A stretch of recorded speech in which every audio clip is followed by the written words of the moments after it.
mkpụrụ ụbọchị atọ ọnwa nke asaa afọ 2013 ka nwaanyị were ugwu pụrụ iche ya bụ Lisa Chiwe Asụgha bụkwa onye na-adụ onye isi ala nke Imo ya bụ Owele Rochas Okorocha ọ na-adụ ya ndụmọdụ n'ụzọ pụrụ iche gbasara ihe na-eme n'obodo Lagos nakwa obodo South West niile gbaa gburugburu.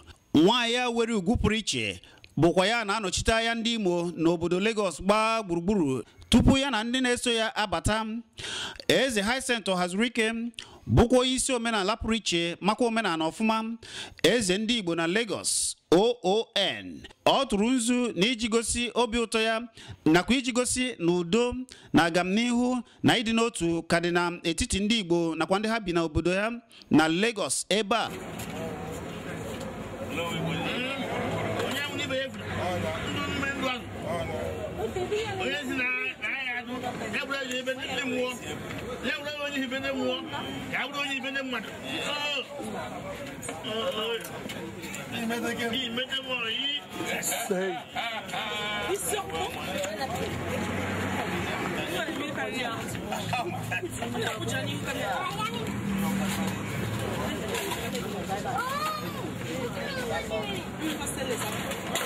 Ozigbo eze Hyacinth Ohazurike na ndị nze na ọzọ ya tụsịrị nzu n'iji wee gosi obi ụtọ ha nakwa udo dị n'etiti ndị Igbo niile nakwa ndị ha bi n'obodo ya. Ha babara ozigbo n'obi ya kpọmkwem n'iji wee nabata asa nwaanyị ya were ugwu pụrụ iche na-anọchitekwa ya ndị Imo niile n'obodo Lagos kpọmkwem ya bụ nwaanyị were ugwu pụrụ iche Lisa Chiwe ladịkwa isi obodo Imo ndụmọdụ n'ụzọ pụrụ iche gbasara ihe na-eme na Lagos. Ana m ekwu maka onye isi ala aka na-achị obodo Imo Owele Rochas Okorocha. Ozigbo nwaanyị a were ugwu wuchiri kpọmkwem. Ana m ekwu maka asa nwaanyị enenebe eje ya ọlụ nwaanyị were ugwu Lisa Chiwe Asụgha. Ozigbo ọ batara ezi Igbo na ndị nze na ọzọ ya jikwa ọchị na amụ na anwụrụ wee nabata ya n'ụzọ pụrụ iche. Ngwanụ lekwanụ ka nke a si mee.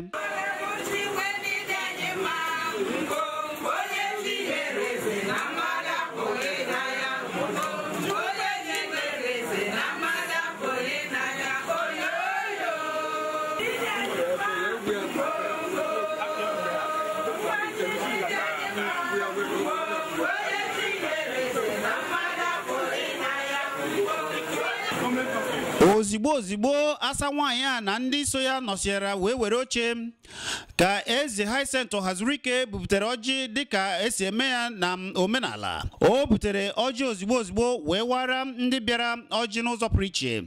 Ngwa ka ikirenụ ka eze Hyacinth ji wee ọjị nakwa ka o si gaa ọfọ ya.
Ngwan ka ikirenụ nke a.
Ole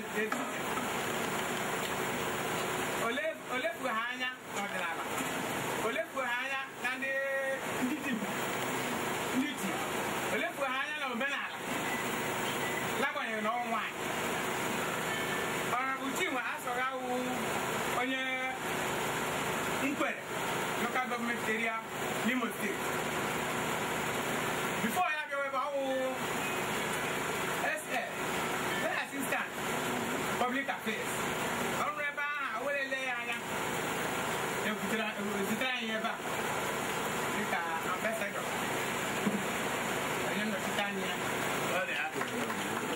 ozigbo Obiyo Ifeanyi Kolumba kọwasịrị ndị ya na-asoro bịa nakwa nwaanyị ya were ugwu pụrụ iche ya bụ Lisa Chiwe Asụga ka ọ kọwasịrị ya nwaanyị were ugwu enenebe eje ọlụ asa nwaanyị a kwunikwere n'ụzọ pụrụ iche wee kwuo ihe mere o ji wuchie na Obi Eze High Center hazuru ike OON kpọmkwem ngwanụ ka ikirenu asa nwaanyị enenebe eje ọlụ nwaanyị were ugwu pụrụ iche bụkwa ya bụ onye ndụmọdụ pụrụ iche nwee ye onye isi ala nke Imo ya bụ aka na-achị obodo Imo Owele Rochas Okorocha ọ bụkwa nwaanyị a were ugwu pụrụ iche Lisa Chiwe na-adụ ya ndụmọdụ gbasara ihe na-eme n'obodo Lagos kpọmkwem nakwa South West niile gbaa gburugburu ngwa na-egbughị oge ka anyị ga-enu asa nwaanyị were ugwu pụrụ iche Lisa Chiwe Asụya nekwanụ ka o si kwuo ihe mere o ji wuchie na Obi Eze High Center hazuru ike ngwa ka anyị kirenu ya.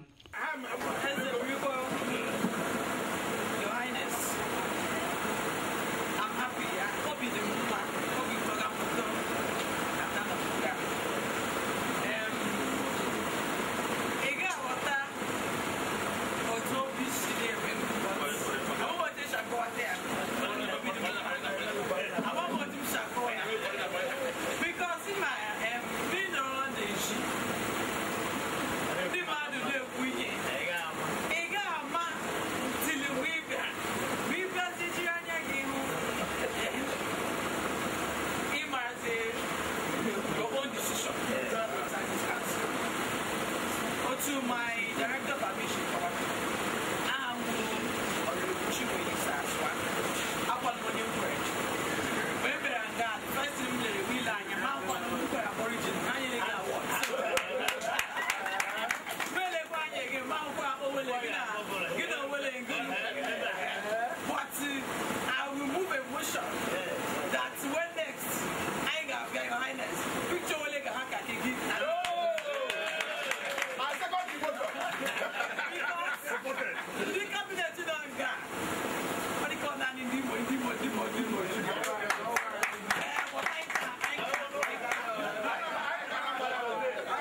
Eze Hyacinth Ọhazurike eze ndị Igbo Lagos kwukwara okwu wee kwuo obi ụtọ ya wee kelekwa nwaanyị were ugwu pụrụ iche ya bụ Lisa Chiwe nakwa ndị niile ya na ya soro wuchie n'obi Eze Hyacinth Ọhazurike. Ona amarara dịka sikọwa na mbụ na nwaanyị were ugwu pụrụ iche bụkwa nenebe eji ya ọlụ asa nwaanyị Lisa Chiwe bụ ya na-anachi anya ndị obodo Imo niile na Lagos nakwa Southwest niile. Ọ na-adụkwa onye isi ala Imo ya bụ Rochas Okorocha ndụmọdụ n'ụzọ pụrụ iche gbasara ihe na-eme n'obodo Lagos kpọmkwem. Ngwanụ ka ikiri tụkwanụ ka mmemme a siga.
Ozigbo Eze Hyacinth Ọhazurike kwuruchara okwu wee kwuzie obi ụtọ ya wee nabatasịa ha. Ha pụkwara ozigbo wee jesie oyoyo. Ngwanụ ka ikritunu ka nke a si mee.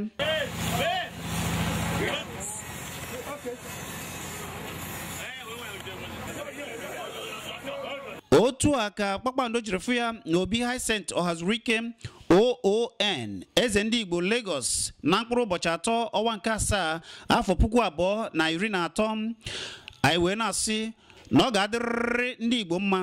Chineke gọzie ndị Igbo.